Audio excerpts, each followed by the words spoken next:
Hey everybody, it's your Sam, and I'm here with another video. Today's going to be a little odd because it's another video of what I know as an author of blank, but this one is going to be what I know as an author of animals.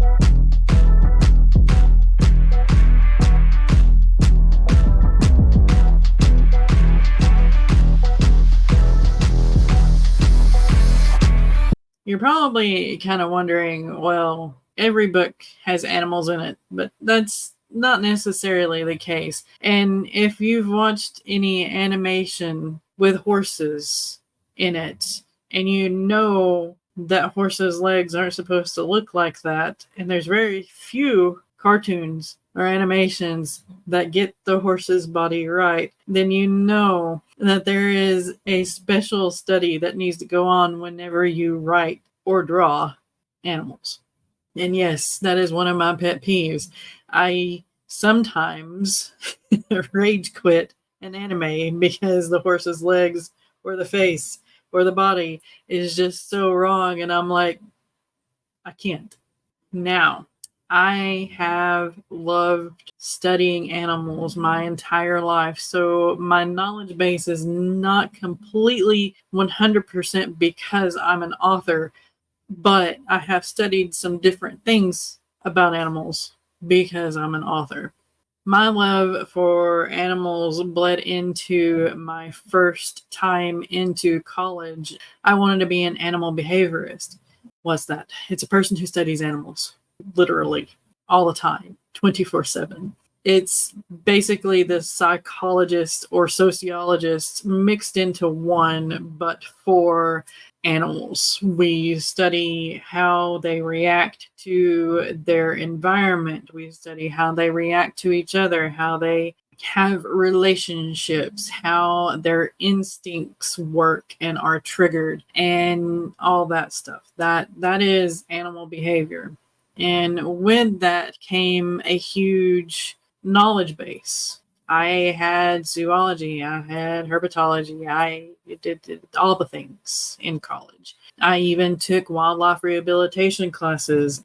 When you're writing animals, everybody kind of knows cats and dogs and common things, common animals, common pets that you have, guinea pigs, birds, and horses and cattle, for instance. So if you haven't been around those things, it can be difficult for you to even write their behaviors to make them somewhat believable. Even if you're writing a fantasy, like I am, you still need to add some behaviors and instinctual reactions and how they would be in the environment that they're in and look and act and all that.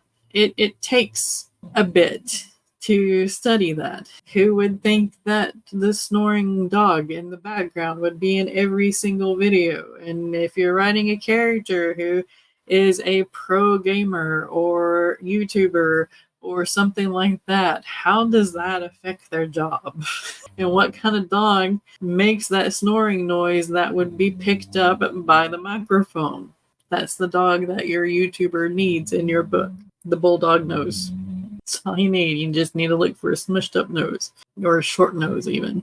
And like I said before, one of my pet peeves about animation is that they don't usually get the body right. So in order to write an animal, you have to know the anatomy. You have to be able to figure out how they're going to move through the world and how big they are versus how they breathe, how they reproduce, how they live? Do they nest? Do they burrow? What do they do? Do they just hang out in the air kind of thing? Do they just hang out on a tree limb like sloths do? You got to know these things in order for it to be believable, especially if you focus on an animal type character.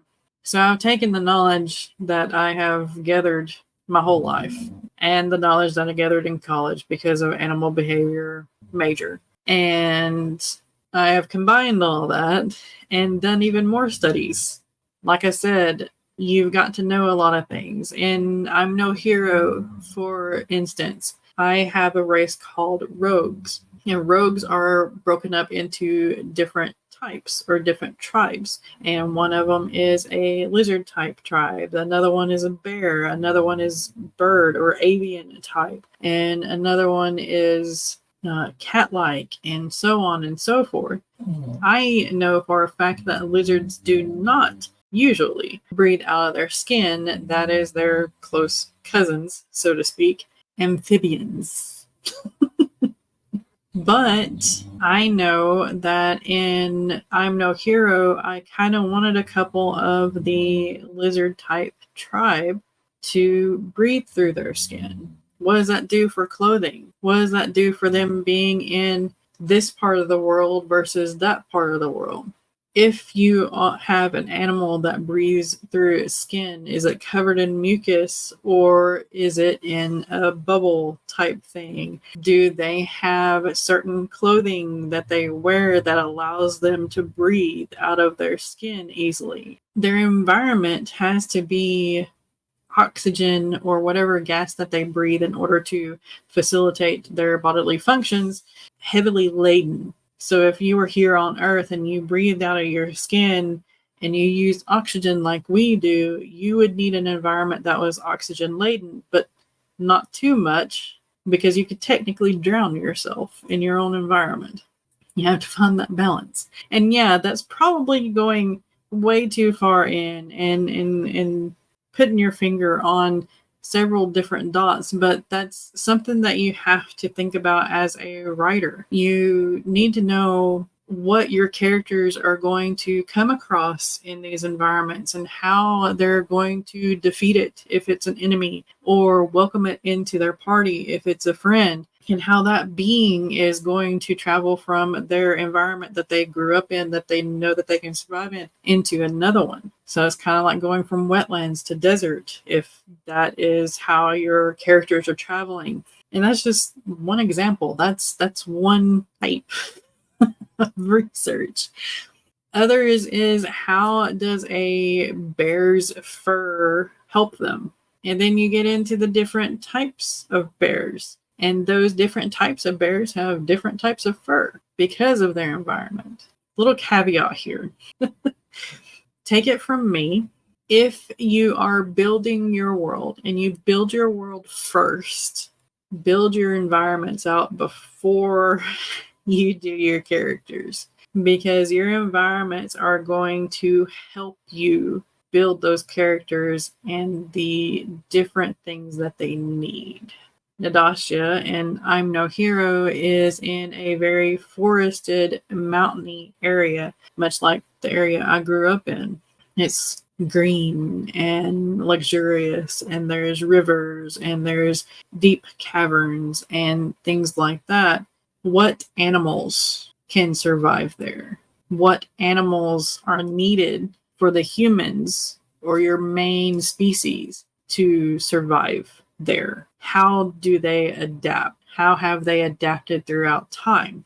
Because if you're writing a sci-fi and you're going to have a species mutate, you need to know the origin of the species before you can have it mutate, because mutations go along a linear path, believe it or not. That I could probably hold a whole class on that, couldn't I? But I'm not. Because it will be like this video and going from point A to point Z back to point M.